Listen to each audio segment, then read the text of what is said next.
Hello, I'm Paul Bakke. I started in the futures industry in 1981 at the Chicago Board of Trade bond pit. It was very lucky that I was able to come here and work, and I got the job from a good friend of mine who I went to high school and college with, who went to New York and started working and got in with a firm that was doing a bond, futures arb, and got me on as a phone clerk.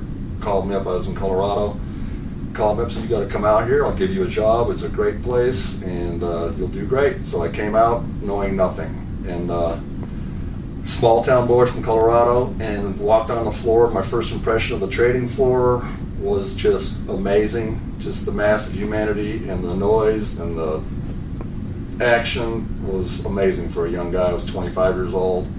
It was a whole new world, so it was just really overwhelming. The most memorable moment was probably the opening after 9/11, when I came in and I'd flown in from Colorado and had a moment of silence for everything that happened in New York, and then had the big down opening and traded from there, and everybody just carried on. But it was quite amazing.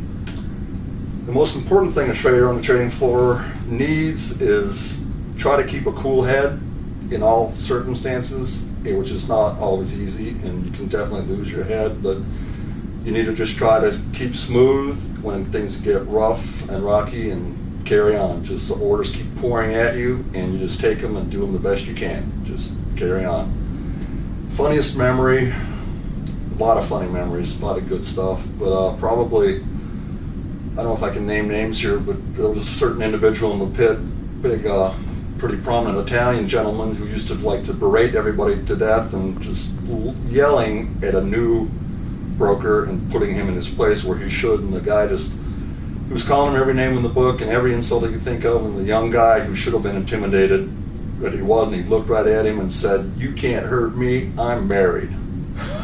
So, and it shut him up, and the whole pit just saw the whole thing and watched it, enjoyed it, and it smoothed everything out. Everything was fine after that. Favorite charity was really nothing specific. There was always people on the floor collecting money for various charities and people that needed help, and you would always give whatever you could and try to help people out. And I know I was lent money when I first started out by someone and paid him back, and later on somebody else was starting out and I lent him money, and everybody just helped each other out. So you help whatever charity comes by and you help each other out. And that's about it. And I was very lucky to have been able to have a chance to work here, and we'll never forget it. Great.